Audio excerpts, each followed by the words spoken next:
Un artiste est une entreprise debout. C'est-à-dire, ce n'est pas une démarche d'amateur où on fait au pied levé.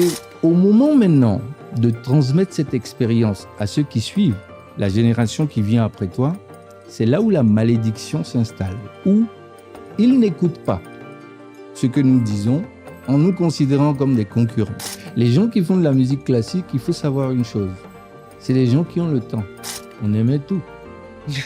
C'est-à-dire qu'on essayait de trouver dans ce avec quoi on était en contact, okay, ce qui pouvait nous nourrir ou nourrir notre passion. Donc on écoutait tout.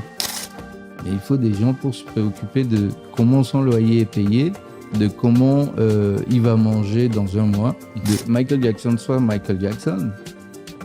Peut-être qu'il y a 100 personnes qui ont travaillé sur ça et on ne les connaît même pas. Aujourd'hui, nous replongeons aux origines du hip-hop béninois avec l'un de ses témoins et acteurs de premières heures. À travers son morceau Fidélité au mic, Aïchak appelle à l'unité, à la conscience et à la reconstruction d'un système artistique plus fort et plus juste. Ensemble, on va parler d'art, de vision, de médias, de culture et de ce que signifie être un soldat du hip-hop au Bénin aujourd'hui. Installez-vous confortablement, c'est maintenant que tout commence. Let's go!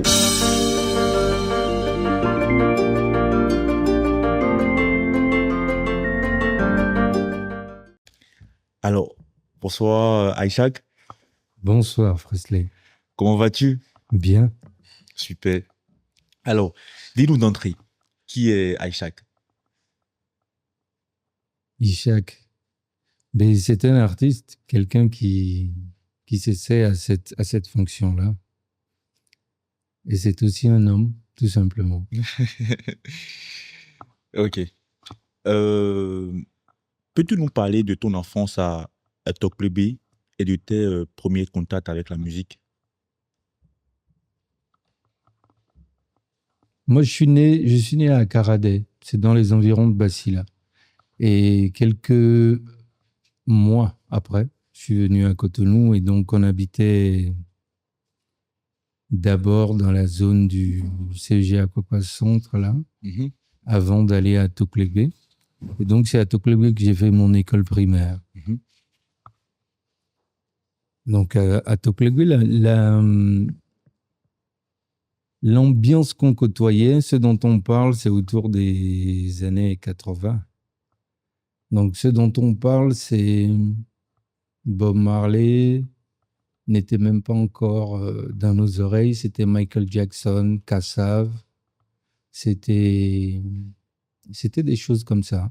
C'était la radio, c'était la télé juste le soir, quelques jours dans la semaine. Donc, c'est ce climat-là. Mais la musique qui m'a véritablement impacté, c'est celle que faisaient les gens de ma communauté, qui jouaient régulièrement de la musique traditionnelle, là, parce que mon père était quelqu'un qui aimait un peu ça. Et donc, c'est le point de départ, c'est surtout la musique traditionnelle. Donc, les chansons du village de chez moi. C'est ça, en fait, que j'ai eu au quotidien autour de moi. Et maintenant, dans un champ, comment on va dire, un champ un tout petit peu plus élargi, j'étais en contact avec des gens qui écoutaient Kassav, qui écoutaient Michael Jackson. Il y avait des images de lui dans des chewing-gums.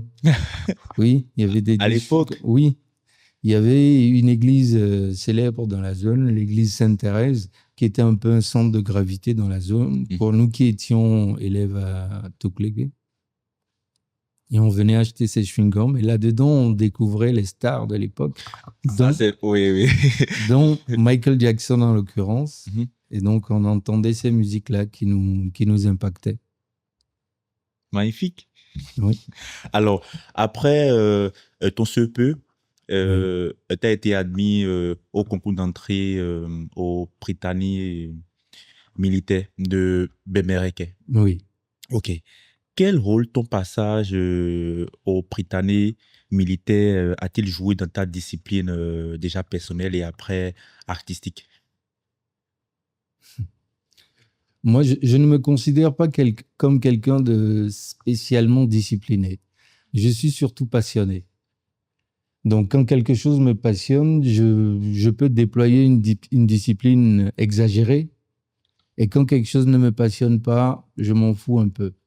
Donc, le Prytanée m'a surtout... Ce que j'ai appris du Prytanée, c'est qu'un pays, un groupe de personnes, ça a un sens. C'est au Prytanée que j'ai découvert toutes les communautés du Bénin. J'ai découvert des gens qui venaient de partout au Bénin. Et j'ai découvert que, en fait, un pays, c'est ça.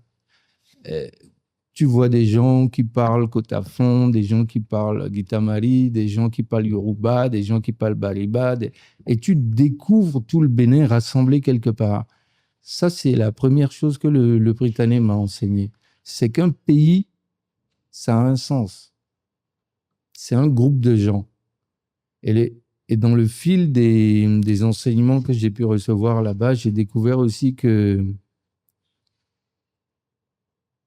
lorsqu'on parle d'un groupe de personnes, lorsqu'on parle d'une communauté, quand je dis groupe, ça peut même s'entendre au sens militaire du terme. Lorsqu'on parle d'un groupe,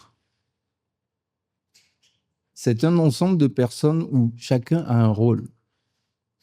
Et tu peux ne pas le savoir, mais ce que tu fais ici a de l'impact sur ce que d'autres font ailleurs.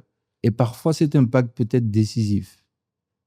Le Prytanée m'a appris que le Bénin, c'est pas un mot en l'air. C'est pas un pays, c'est pas quelque chose en l'air, en fait. On n'en a pas conscience. Mais il y a des gens qui sont dans la forêt, qui tiennent des armes et dont on ne sait pas qu'ils transpirent, qu'ils se mettent en danger pour nous. Le Prytanée m'a rappelé, en fait, cette notion centrale-là que un pays, c'est des gens. Et ces gens-là forment un groupe. Et un groupe, ça a du sens. C'est important, le groupe. Et donc, si tu es dans un groupe, tu dois faire gaffe à tous les membres de ton groupe, savoir quel rôle tu joues là-dedans. Et ça a influencé tout ce que j'ai fait après dans ma vie. Avoir conscience que, attention, partager une connaissance, une aptitude ou quelque chose avec un frère béninois, c'est en fait participer à construire le Bénin.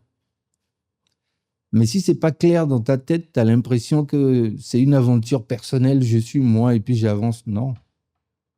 En fait, il y a des gens dans des trous avec des armes qui sont en danger pour toi, mais tu ne sais pas. Et le Prytanée m'a rappelé ça, en fait. Qu'un pays, c'est pas rien, c'est pas juste des mots, c'est des gens qui personnifient un drapeau. C'est des gens qui incarnent un drapeau. C'est des individus, c'est les enfants des gens. Et ça, c'est quelque chose que j'oublierai jamais. Édifiant. Oui, c'est important. Et est-ce qu'aujourd'hui, cette notion du groupe a encore sa valeur dans notre société? À perpétuité, ça aura un sens parce que quoi qu'on fasse, l'enseignant qui vient apprendre ABC à ton enfant, tu n'es pas... il fait son boulot. Le docteur qui te soigne ne te demande pas ta religion, il ne te demande pas ton parti, il ne te demande pas, il fait son boulot. Et donc, directement ou indirectement, dans le groupe Bénin, il fait son job. Et tout le monde doit faire son job en pensant en arrière-plan au fait que, bon, même si je n'arrive pas à en tirer profit, même si mon orgueil n'est pas flatté dans ce que je fais ça pour ce groupe-là. Et ça aura toujours de l'importance, quoi qu'on fasse. Toujours. Dans le football, dans les études, dans la musique, dans tous les domaines. Même un simple enseignant du primaire au fin fond de l'Ouémé Plateau, il fait son job dans le groupe Bénin. Peut-être que c'est pas cette notion n'apparaît pas avec une telle acuité dans son esprit, mais en fait, c'est ça le rôle qu'il joue. Et donc, ça aura toujours de l'impact. Et plus on en a conscience, et plus on l'exerce avec en toute conscience, en fait. On sait ce qu'on fait. On sait ce qu'on fait. Oui. Je le disais parce que je remarque que dans notre société, comme dirait l'autre, il y a plus le Nyingwe, c'est moi, qui domine. Non, c'est une tendance naturelle. Tu penses? Oui. En fait, c'est par l'éducation, par l'individu, tout être humain, en fait, chaque enfant qui naît, là, il faut recommencer l'homme. C'est-à-dire, tout ce que tes arrière-grands-parents ont accumulé, il n'y a qu'une infime partie qui t'est transmise. Le reste, on doit le recommencer. Je suis d'accord. Voilà. Donc, le sentiment du « ouais, c'est presque, c'est ça, en fait, la base. Maintenant, il faut travailler sur ça. Il faut réveiller des principes, éclairer des angles dans votre esprit pour te faire prendre conscience que, ah non, c'est ouais, d'accord, mais jusqu'à une certaine limite. Et la limite, c'est que si tu tombes là tout de suite, ouais ne peut rien. Il faut quelqu'un à côté de toi pour te prendre et t'amener à l'hôpital. Il faut quelqu'un pour faire quelque chose. Et même si tu meurs, il faut quelqu'un pour prendre ton corps et aller l'enterrer. Donc, le Nyewe, en fait, c'est l'école primaire, en fait, de ce qu'on appelle être conscient d'être un homme sur la Terre. Sur la Terre. C'est le niveau de minimum. Minimum. Mais quand on fait du chemin, quand on travaille sur ça, beaucoup d'autres strates se superposent sur ça et on arrive au fait que, ah ouais, en fait, tout est un. On est un groupe. J'aime bien, j'aime. Alors, édifié encore, hein, franchement. Je suis sidéré. Tu sais, quel souvenir gardes-tu de ton retour à Cotonou avant ton bac en 1996, après ce passage au Prytanée? D'abord, quand on revient en vacances du Prytanée, on est un peu, enfin moi, j'étais un peu choqué, pas choqué. On est un peu, par rapport à ce qu'on vivait là-bas, c'est un peu bizarre. On est un peu dépaysé. Pourquoi? La discipline? Ah ouais, c'est pas la même chose. Ah, là-bas, c'était... Oui. Non, c'est pas la même chose. On découvre des gens qui sont libres, on découvre des amusements qu'on n'avait pas, on découvre où en sont vos amis, parce qu'on avait des amis avant d'y aller, et donc où ils en sont, quelles sont leurs affinités actuelles. Donc oui, on est un peu, moi en tout cas, j'étais toujours un peu, waouh, je me disais, ah, en fait, il y a un monde en dehors, quoi. Parce que là-bas, c'est un autre monde. Je ne veux pas dire que c'est une bulle un peu fermée. Ce dont on parle, moi je suis de la promotion 1987, c'était une époque révolutionnaire, marxiste-léniniste. C'était une ambiance militaire un peu plus serrée. Et le Prytanée était installé dans un centre d'instruction des troupes aéroportées, donc des parachutistes. Et là, pour définir simplement, le parachutiste est censé être un mec dur.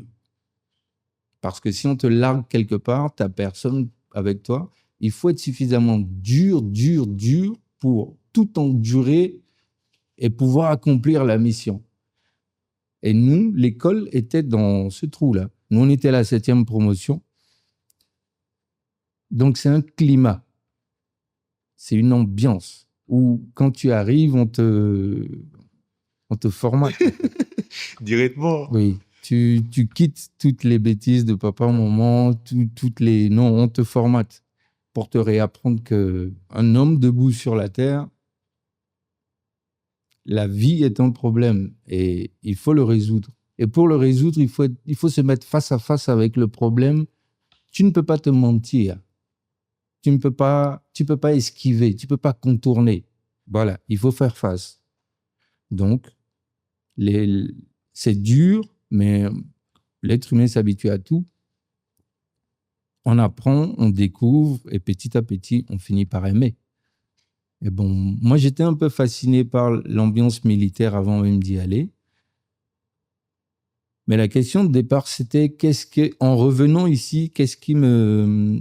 Et quel souvenir, en fait, tu gardes de ce retour? Mais avant ça, pour ne pas oublier, pourquoi la vie est un problème? Ah, la vie, par essence, est un problème. Constant?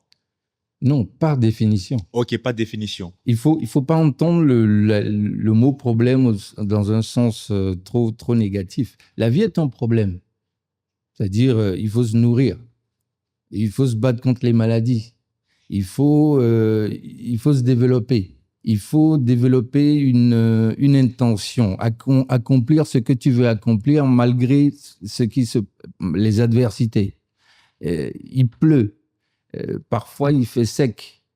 Mais au Britannique, il y avait des moments où il n'y a pas de l'eau. Il n'y a pas de l'eau. Il faut aller. Le Bembereke, c'est après Parakou, Oui. c'est avant Kandy. Il n'y a pas de l'eau. Vous êtes au milieu des collines, c'est sec.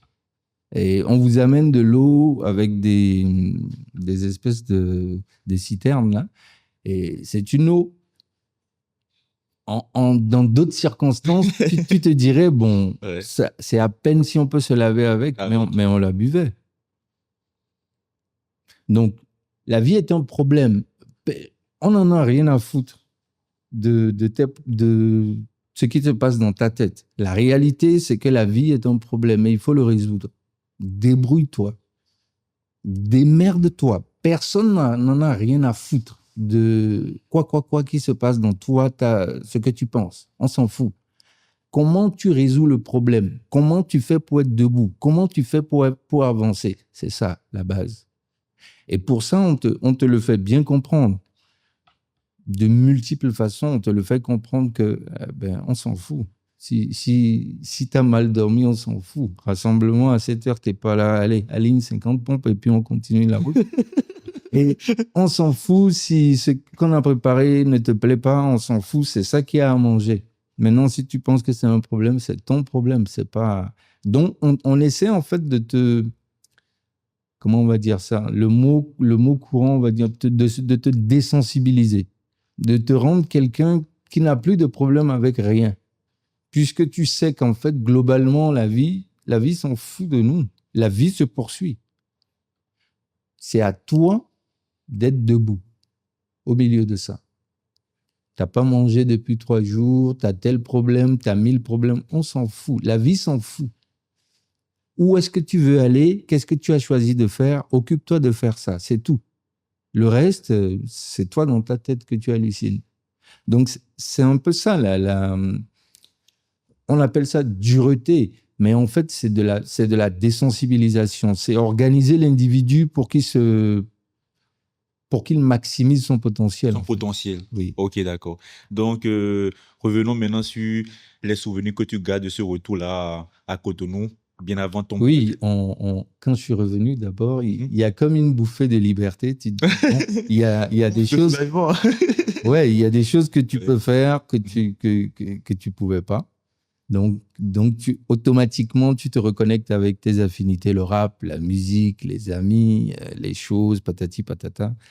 Bon, tu gardes certains axes comme lire beaucoup, parce que c'est une passion. Au Britannique, il n'y a rien.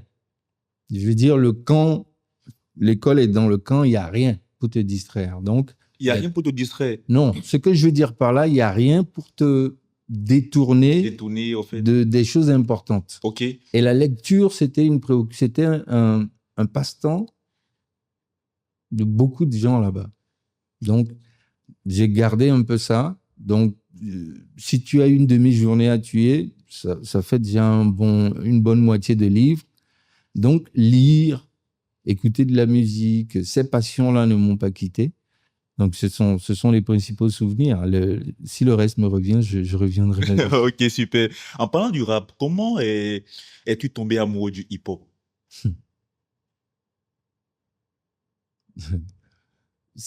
Je suis tenté de dire je ne sais pas.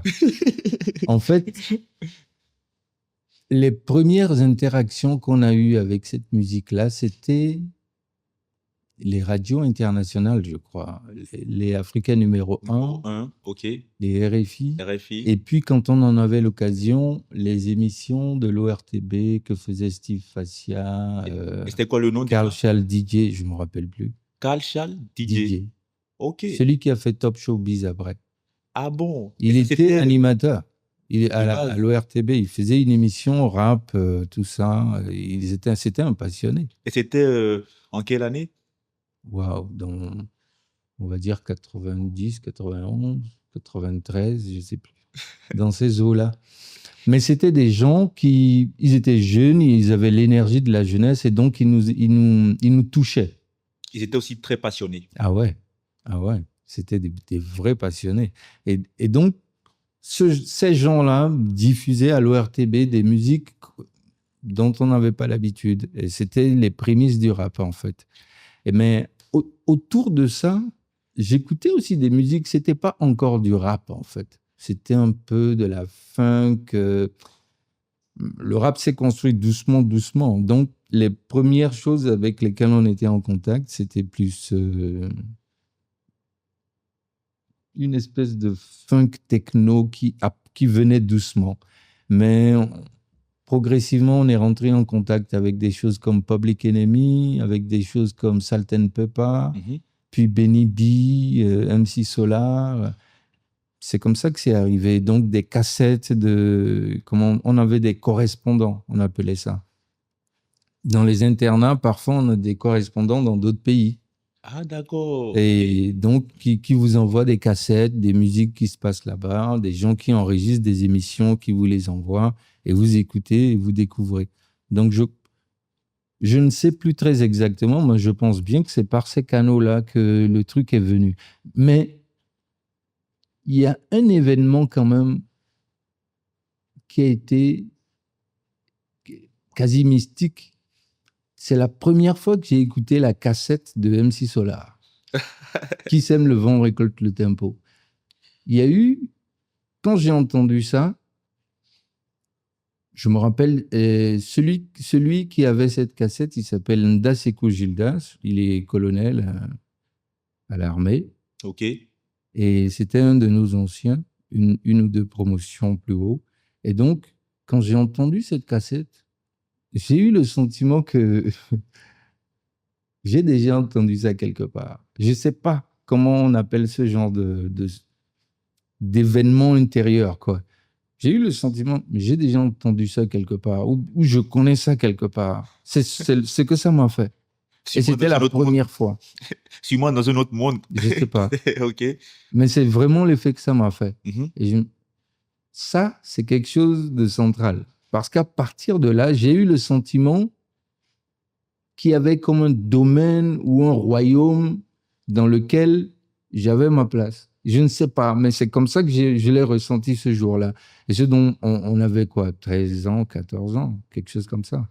Mais c'est ce qui s'est passé dans ma tête et dans mon cœur, ça. À cet instant précis où j'ai écouté cette cassette, dans un Walkman, j'ai eu le sentiment, mais je connais ça. C'est comme ça que ça s'est passé. Et puis, bien entendu, après, on a écouté des centaines et des centaines de fois, beaucoup de rappeurs, beaucoup de musique. Ok, justement, en parlant de musique et de rappeurs, en dehors de MC Solar, quel autre artiste, je dirais, disons, quels sont les artistes qui t'ont le plus influencé à tes débuts? Disons qu'au début, il n'y avait pas beaucoup de choses. L'offre n'était pas phénoménale, donc on aimait tout. C'est-à-dire qu'on essayait de trouver dans ce avec quoi on était en contact, ok. Ce qui pouvait nous nourrir ou nourrir notre passion. Donc on écoutait tout. On parle de Solar, mais ce n'est qu'un parmi beaucoup d'autres. Hein. Comme Benny B. Ok. À l'époque, il y avait ça. Et si tu regardais la radio ou la télé au Bénin, si tu regardais l'ORTB, il n'y avait que ça. Tu entendais, mais vous êtes fous. Oui, c'était Benny B. Oui. Beaucoup. Après, il y avait Naughty by Nature. Après, il y avait tous ces groupes-là. Là, de tête de mémoire comme ça, je ne peux pas les citer, mais il y en avait tout un tas, quoi. On aimait tout parce qu'il n'y en avait pas des tonnes. Tout ce qu'on pouvait avoir, ben, on avait faim de ça, on prenait. Mais il faut beaucoup, beaucoup rappeler que les animateurs de Africa numéro 1 et RFI ont eu beaucoup d'impact sur cette génération-là. Ok, On n'avait que ces canaux-là. ok, ok. Moi, ce qui me sidère le plus, j'ose te définir comme un homme fidèle à une seule femme, tu vois.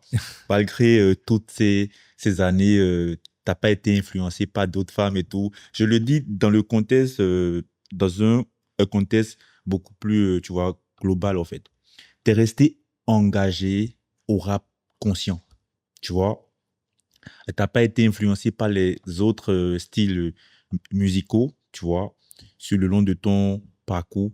Alors, ma question est de savoir, qu'est-ce qui t'a poussé, au fait, à cet engagement et à ne pas te prostituer, tu vois, à un moment donné? C'est peut-être dû au-delà de... Chaque individu a une inclinaison naturelle. On a un caractère, on a des orientations d'esprit, je ne veux pas dire prédisposées à, mais on a des tendances, des lignes principales qui nous habitent et qui font nous. Mais au-delà de ça, c'est peut-être le type de rap auquel j'ai été confronté au tout début. C'était des gens qui parlaient. C'était de la musique où on écrivait, où on parlait. Moi, j'ai appris énormément de choses en écoutant le rap. C'est grâce au rap que j'ai découvert ce qui concerne l'Égypte, les pharaons. Ah bon? Oui, c'est grâce au rap que je me suis intéressé à ça et que j'ai découvert Cheikh Anta Diop et que j'ai lu tout ce que j'ai trouvé sur Cheikh Anta Diop. Moi, dans ma vie, je peux dire, j'ai lu presque tout ce que Cheikh Anta Diop a pu écrire. J'ai lu tout. Mais c'est grâce au rap. Et ce rap-là, c'est ce qui avait cours à l'époque. Donc, naturellement, moi, ça m'intéressait, ça me fascinait, ça m'attirait. Donc, je me rapprochais. Et donc, tu entends des gens parler, qui te racontent des histoires avec des mots que tu ne connaissais pas. Donc, tu te fais ami avec le dictionnaire et tu essaies de comprendre les mots qu'ils utilisent. Et petit à petit, ton champ lexical aussi grandit. Et c'est ça, en fait, qui a fait. Quand on parle de rap engagé, de quoi on parle? C'est parce qu'on a entendu des Public Enemy dire des choses comme Fight the Power, Can't Trust It, des gens qui rappent et qui disent, mais. Et puis, petit à petit, en fait, en côtoyant ce type de rap, tu prends aussi conscience d'autres questions. Parce que entrer en contact avec le rap à 13 ans, 14 ans, 15 ans, au Bénin, c'est pas tout le monde qui avait une vision globale du monde dans lequel on vivait. Donc, le rap permettait aussi de prendre conscience de... Quand on parle d'esclavage et tout ça, quel degré d'information on a à cet âge-là sur cette question, ce que c'est? C'est beaucoup abstrait. Et c'est minime. Oui, c'est d'abord une abstraction. Ouais. On l'entend à l'école, on nous en parle, on nous amène à Ouida dans des sorties pédagogiques et tout ça. Mais c'est grâce au rap que tu commences à rentrer, que moi, j'ai commencé à rentrer dans des nuances de la question et me rendre compte de ce que c'était. Des groupes comme IAM, ben, quand tu les écoutes, ça t'ouvre une porte dans la tête et puis tu te dis, ah, il faut que je m'interroge sur cette chose. Qu'est-ce que c'était exactement? Et donc, tu te retrouves... Donc, quand on dit rap engagé, bon, moi, je me suis ouvert à beaucoup de musique dès le départ. Si le rap est devenu central, il y avait énormément de satellites autour du rap. La musique traditionnelle n'a jamais quitté mes affinités. Parce que quand j'entends le bois taper, le fer taper, les mains taper, les litanies se ruminer, ces boucles, ces cycles qui reviennent, il y a quelqu'un dans ma région, dans mon village, qu'on appelait Azindiloua, qui était un des favoris de mon père. C'était ce qu'on appelle quoi les... Je pense un griot. Exactement. C'était un griot et c'était un des favoris de mon père, qui le recevait souvent, qui a enregistré ses chansons, qui en a fait faire des disques, qui a essayé de le populariser, parce que c'était quelqu'un de phénoménal. Parce que ces gens, ils montraient ce qu'on appelle le langage à tiroir, c'est-à-dire les langues africaines,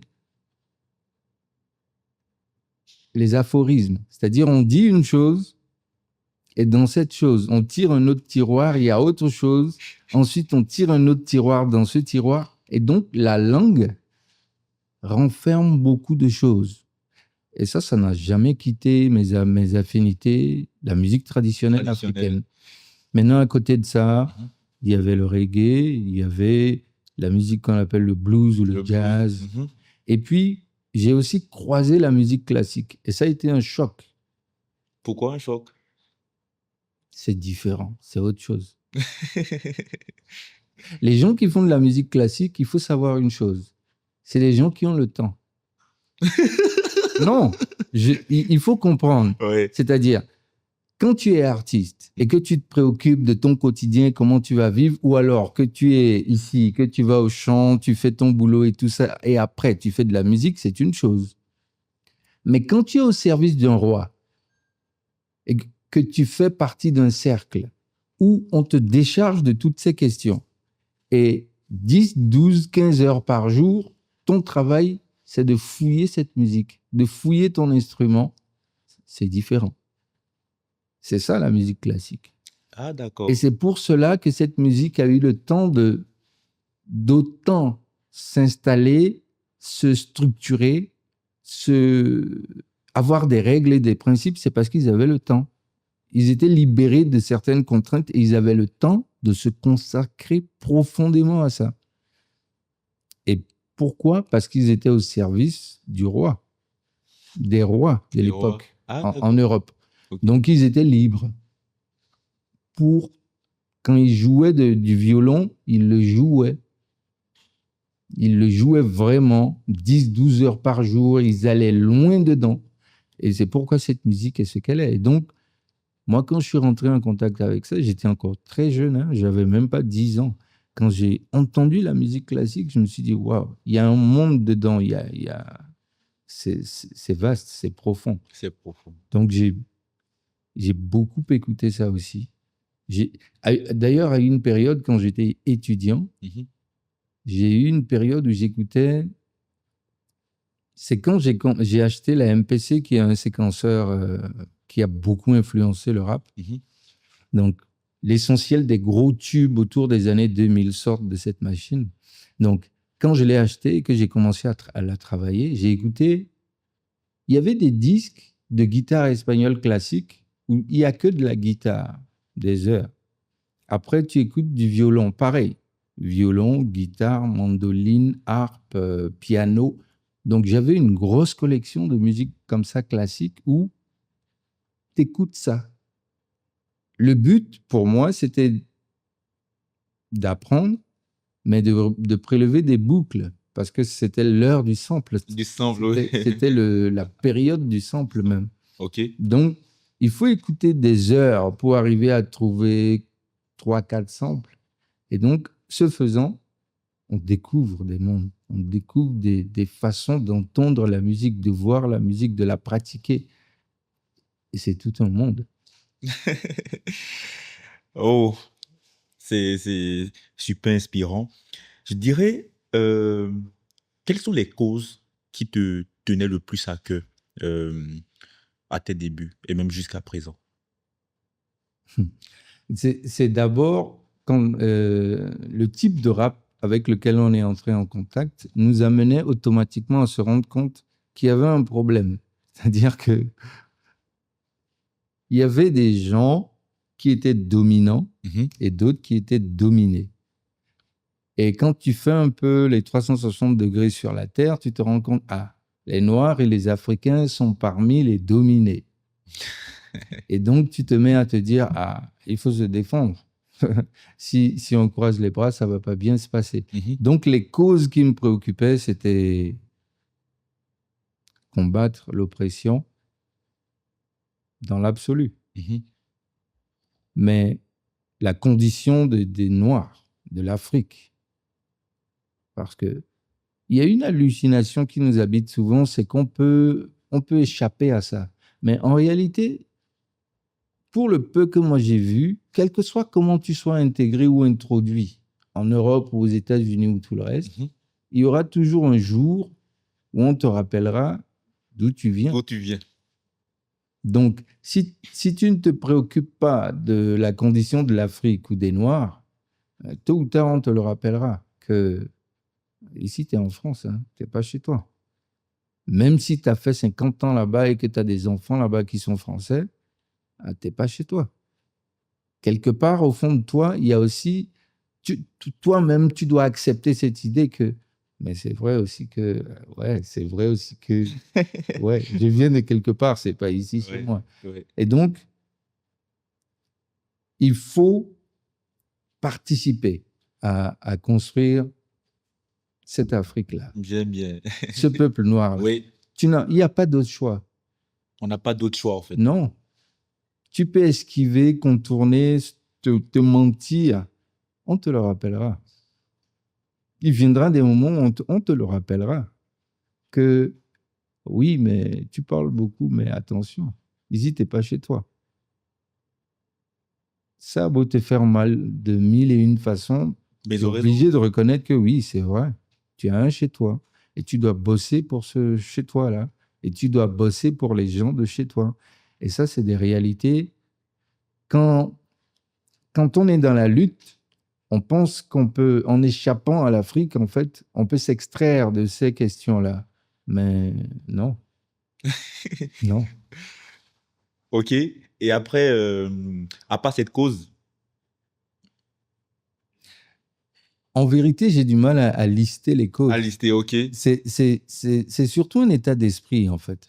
De ne pas... D'abord, la connaissance est sacrée. La distance entre notre petitesse et la grandeur de celui qui a fait l'univers et le monde, c'est la connaissance. Donc, chaque connaissance que tu arrives à acquérir, c'est comme si tu te rapprochais de lui. Donc, la connaissance. Dans le rap, partager de la connaissance. De telle sorte que ceux qui entrent en contact avec, ça ouvre des portes chez eux, ça sème des graines chez eux. En fait, ce n'est qu'une façon de faire comme ceux qu'on a eu l'occasion d'écouter. Donc, c'est pourquoi quand tu parles des gens qu'on a écoutés au début, évidemment, c'était des gens inspirants. Des gens comme Akhenaton, des gens comme Shuriken, des gens comme NTM, des gens comme... c'est des gens qui parlaient. MC Solar, d'ailleurs, évidemment, ça parle, ce qu'il dit. Et c'est donc pour ça qu'automatiquement, tu te retrouves toi aussi à être préoccupé par cette attitude d'esprit-là, qui est de te questionner, de voir un peu dans tout ce que tu fais, comment tu peux semer. Parce que tu es le fruit de la semence d'autres gens aussi. Donc, comment toi aussi tu peux partager des choses. Donc, c'est ça le fil conducteur. Je te rejoins parce que là, j'ai même un schéma. Je me rappelle en 2014, je pense, il y a cela déjà 11 ans, 10, 11 ans, quand on montait un label, disons mes potes et moi, on avait eu ton contact par un proche à nous et on t'avait vu, disons, on a voulu te rencontrer et tu n'as même pas fait de façon et tout. Et je me rappelle, c'était un soir à 20h et on a fait 3 heures on a eu 3 heures de discussion et tu nous as parlé de tellement de choses liées à ton parcours, des anecdotes et c'est resté dans un coin de ma tête, tu vois. Donc là, maintenant, en face de moi, quand tu me parles de partage de connaissances, ça me renvoie très loin, quoi, tu vois. Et ça prouve réellement que tu restes, tu vois, et que tu es, disons, tu es resté fidèle au fait à l'une de tes missions, je dirais. Oui, on peut espérer. Pourquoi on peut espérer? Non, on peut espérer parce que on n'est jamais totalement total. On s'efforce, on fait ce qu'on peut pour ça. Et puis bon, la vie est plus intelligente que nous. Et je t'avoue que cette conversation que nous avons eue avec toi a vraiment eu d'impact sur nos choix, sur notre parcours, tu vois. Et même que peut-être cela aujourd'hui a été l'un des leitmotifs de ce podcast en vrai, tu vois. Vu que c'est aussi, c'est peut-être, c'est dans le parcours en vrai, tu vois. Mais tu sais, il y a aussi une chose, hein, c'est que il y a que ceux qui savent qui auront su. C'est-à-dire, c'est parce que tu étais habité par cette orientation d'esprit qu'on s'est croisés. Vrai. Et d'autres gens qui ne sont pas intéressés par ces axes de pensée, ces attitudes. Parce que tout découle de comment on pense, de ce qui habite votre tête. Un homme qui est debout, c'est sa tête. Si tu contrôles sa tête, tu le contrôles. Tout le reste, tu peux le laisser croire qu'il est quelque chose. Mais si tu contrôles sa tête, tu le contrôles. C'est ce qui nous arrive, nous, Africains, nous, Noirs. On a du mal à se réveiller d'un certain sommeil ou d'un cauchemar. Donc, pour résumer, c'est parce que tu étais déjà dans une certaine orientation d'esprit qu'on s'est croisés et que ce qu'on a échangé t'a intéressé. Parce que d'autres gens, tu peux le dire 1000 fois, tu peux l'exposer de toutes les façons possibles. S'ils ne sont pas prêts pour l'entendre, s'ils ne sont pas capables de l'entendre, ils ne l'entendront pas. Je suis d'avis. Voilà. Je suis d'avis. Alors, dans une de tes chansons, tu disais comment veux-tu que j'explique aux jeunes pourquoi je rappe? Oui. Oui. Ça, c'est parce que je voyais beaucoup de jeunes qui voulaient le succès, la réussite dans la musique, dans le rap, la gloire, la fame, quoi. Mais c'est pas pour ça que moi je rappe. C'est pas pour ça. Et tu rappes pourquoi alors? Voilà. C'est pas pour ça que j'ai commencé à rapper. Non. C'est-à-dire, si tu commences à pratiquer le karaté uniquement pour être champion du monde, ça risque d'être un peu compliqué pour toi. Tu dois d'abord pratiquer pour l'art, pour la chose elle-même, pour le trajet que ça représente, pour le fait que tu dois te réveiller à une certaine heure, aller courir, avoir une discipline de vie. C'est d'abord ça, le chemin. Et ensuite, sur ce chemin, tu vas acquérir des ceintures, tu vas les conquérir, tu vas devenir un champion. Moi, j'ai pas commencé à rapper pour la fame. C'est pas pour le succès, c'est pas pour la gloire. C'est pour la mécanique que ça enclenchait d'abord en moi. Le fait que le rap, c'était d'abord des mots, et c'est d'abord des mots. Et moi, dans ma vie, les mots m'ont sauvé. Les mots m'ont aidé à... Les mots ont été très, très importants dans ma vie. Et donc, je considère, dans le rap, en fait, je le pratique un peu pour rendre aux mots ce qu'ils m'ont donné. Et donc, c'est dans cette mécanique-là que tout ce qui doit en découler va découler. Si ça doit être du succès, ça sera du succès. Si ça doit être le fait simplement qu'il y ait des gens à Tanguieta qui aient écouté une ou deux de mes chansons et que ça ait provoqué ceci ou cela dans leur esprit, ben ça serait déjà ça de prix. Donc, à un moment, quand j'écrivais ce texte Fidélité au mic, je me demandais comment je vais faire pour expliquer que je ne rappe pas.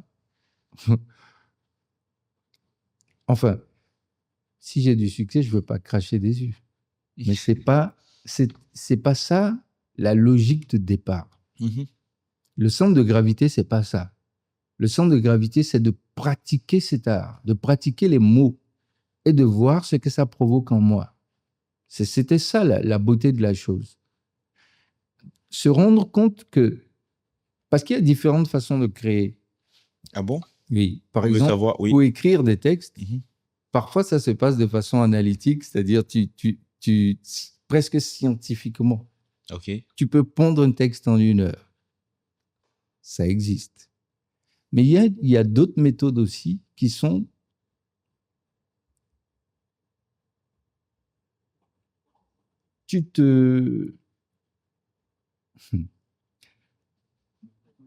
je risque de mélanger beaucoup de Non, notions. non, non. Vas-y. C'est-à-dire, Dis-nous tout. Dis-nous tout. lorsqu'on pratique Oui. l'art, parce que l'art au départ, c'est inutile. Je m'explique. Ok. C'est-à-dire, les choses utiles, Oui. c'est la nourriture, c'est les médicaments, Mhm. c'est des vêtements.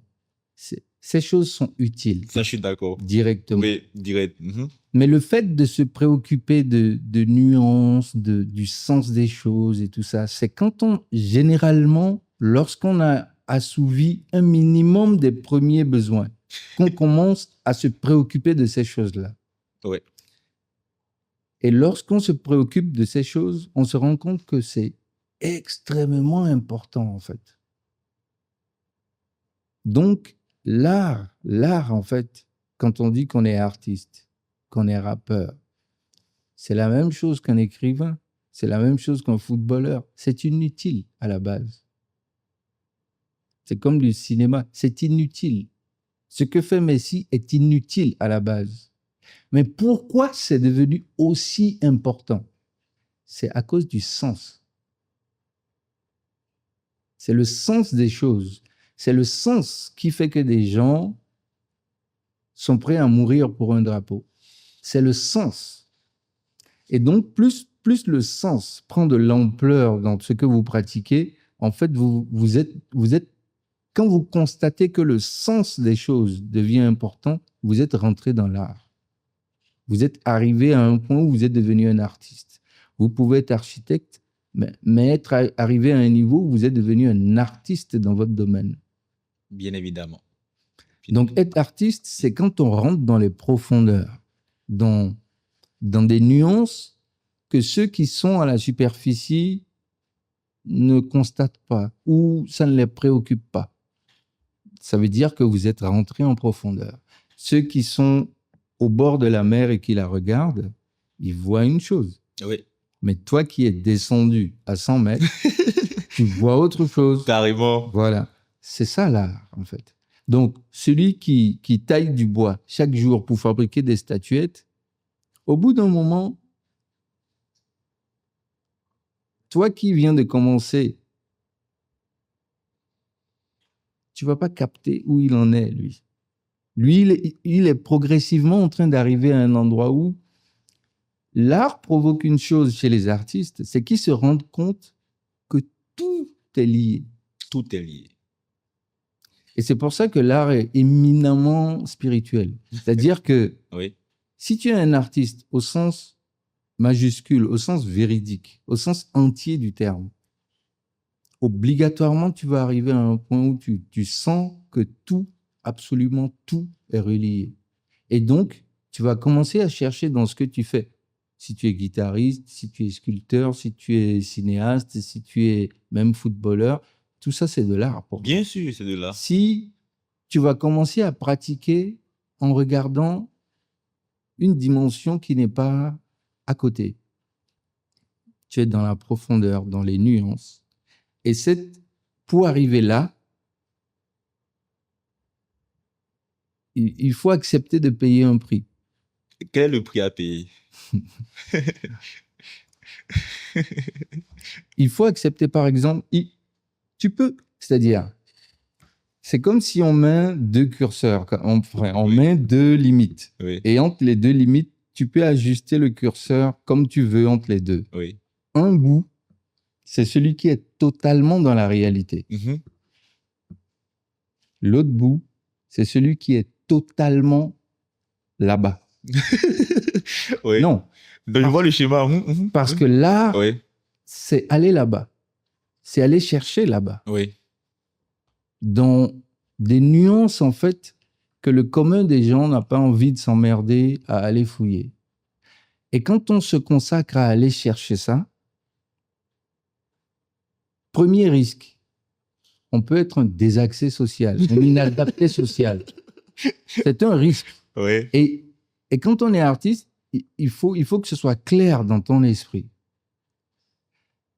que aller, en fait, pour symboliser, on dit c'est une rivière. Toutes les musiques qu'on a créées depuis que l'homme est sur la Terre existaient quelque part. Tout ce qu'on a pu créer, que ce soit ce micro, ce vêtement, cette caméra, un avion, un portable, tout existe quelque part. C'est ce quelque part-là qui est la rivière. Et c'est là où les artistes vont.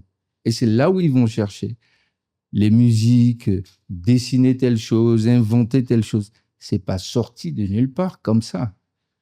L'artiste, on dit qu'il tire du néant. Ce néant, véritablement, en fait, c'est la rivière, c'est la racine, le noyau des choses. C'est ça, en fait, le prix que l'artiste doit payer, c'est ajuster entre être dans la réalité et avoir une vie sociale, être normal en quelque sorte, une convention qui est l'individu normal, et être le gars qui est plutôt là-bas. Et celui qui est là-bas, si tu le vois, tu vas le sentir qu'il n'est pas ici. Et c'est quand ceux-là vont là-bas qu'ils créent des œuvres intemporelles, des œuvres 100 ans, 200 ans, 300 ans après, tu les lis, le truc est toujours là, parce qu'il est allé chercher loin.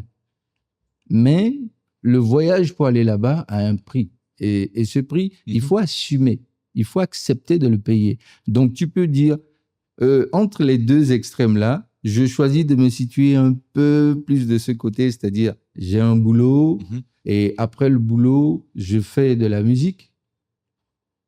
Ou alors, je me vends à la musique, et ce qu'elle veut, elle n'a qu'à faire de moi. Elle peut faire quoi de toi, la musique? Ben, elle peut te transformer en un fou, en un désaxé, en un inadapté social, en quelqu'un qu'on ne peut pas côtoyer. Oui. Et En un pauvre aussi? Mais ça, c'est le point de départ. Je veux dire, non, ça, ce n'est même pas... Il faut se consacrer... Non. Si tu regardes l'histoire ou la trajectoire, c'est-à-dire, on peut glorifier des gens qui, boum, ont des gros succès, sont des grosses superstars, etc. Mais ce n'est qu'un petit morceau du spectre. Par exemple, pour que Michael Jackson soit Michael Jackson, peut-être il y a 100 personnes qui ont travaillé sur ça et on ne les connaît même pas. Donc, des musiciens peut-être toxicomanes qui jouaient leur guitare 20 heures par jour, et quand ils lâchaient la guitare, c'était pour aller chercher leur drogue et rester dans leur monde. Mais ces gens-là ont participé à ces œuvres, mais on ne les connaît pas. Et c'est parce que ces gens, en se dépouillant totalement des préoccupations de la vie normale, ont acquis cette capacité d'aller chercher. C'est peut-être les mêmes notes, hein, mais les nuances que lui va chercher, la profondeur que lui va chercher, tu ne peux pas aller là-bas parce qu'il paye un prix pour aller là-bas. Et c'est ça qui fait la grande différence entre des artistes. Si tu vois un artiste majuscule, tu vas le reconnaître. Personne ne te dira. Tu vas le reconnaître parce que tu vois que cette personne-là, elle paye un prix. Elle paye quelque chose pour aller là où elle va et pour faire ce qu'elle fait. En parlant de ça, justement, dans Fidélité au mic, tu dis l'idéal serait que mon rap m'aide à gagner des millions pour pouvoir quand même, je dirais, fait décoller mon crew, fait décoller mon clan. D'accord? Est-ce que le rap t'a aidé à gagner ces millions-là? Non. J'en ai gagné par séquence. Il y a eu des étapes dans lesquelles, oui, j'ai engrangé de l'argent, mais quasi automatiquement, cet argent repartait dans la musique. Automatiquement. Quasi automatiquement. Si c'est pas pour acheter du matériel, c'est pour financer des gens ou du studio ou des... Tout, la musique reprenait. Parce que c'est ça qui me préoccupait. Mais c'est parce que fondamentalement, quand on parlait de groupe, d'équipe, c'est une hallucination de croire qu'un artiste est quelqu'un qui est là tout seul comme ça. Non. Un artiste, c'est quelqu'un qui crée le concept, qui crée le produit et qui doit quasiment créer le marché pour son produit. C'est quelqu'un qui doit provoquer tout ça à la fois. Donc, forcément, il doit être entouré. Merci.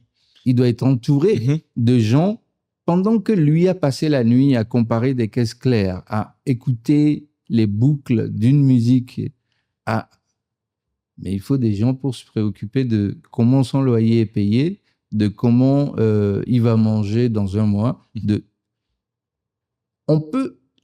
y a des artistes qui arrivent à faire les deux, mais ce ne sont pas les normes. C'est pas ça la norme. Ce sont les exceptions, ça.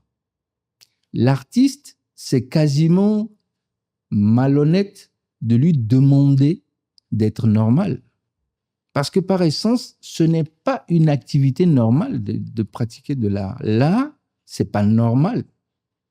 C'est quelque chose, tu dois quitter le champ de la norme. Tu dois légèrement te mettre à l'écart ou en marge pour percevoir la réalité sous un certain angle. Et c'est ça qui nourrit ton art. Dans ce positionnement-là, quand on te demande d'être le parfait employé, le parfait, c'est malhonnête. Sur la base de ce que tu dis, est-ce que l'art est assez valorisé au Bénin? Tu sais, j'avais réservé cette question-là pour la fin, mais vu Non, en fait, il y a de l'hypocrisie. à m'interdire. Non, il y a de l'hypocrisie, il y a de la comédie, c'est-à-dire partout où l'art n'est pas assez valorisé dans un certain sens. C'est-à-dire,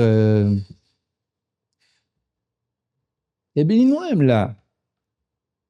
C'est clair et net. Il faut même regarder dans leur culture. Parce qu'on est en ville ici, mais tout le monde vient de quelque part dans ce Bénin-là. Il faut regarder. L'art est partout. Les Béninois sont habités d'art. Mais dès qu'il est question, en fait, de porter ça, de le mettre en valeur, c'est une industrie, c'est une mécanique, c'est quelque chose de... Un artiste, c'est une entreprise debout.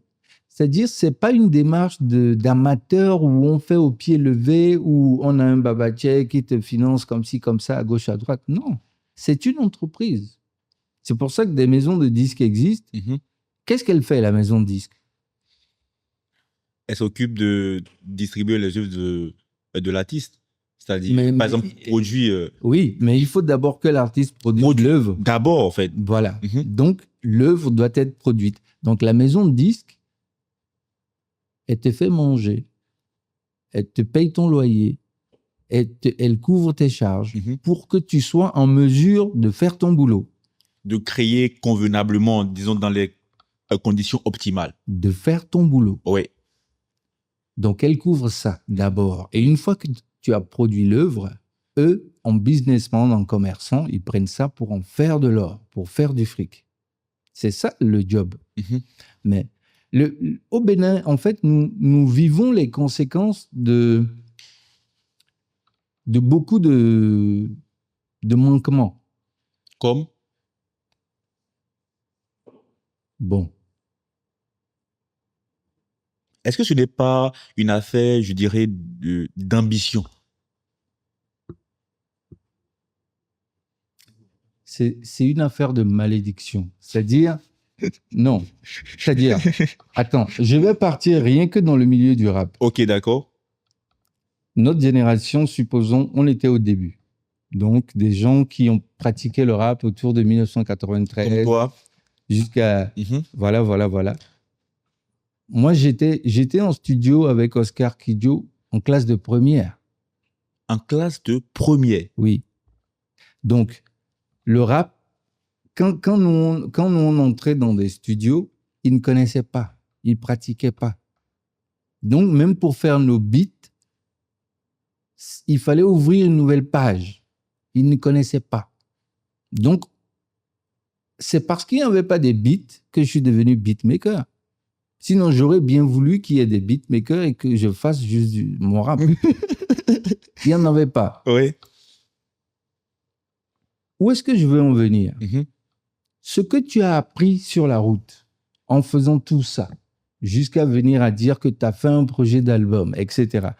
Tu as d'abord pratiqué le studio, tu as fait des chansons. À côté de ça, tu as écrit, tu as écouté des instrus, tu as fait un album.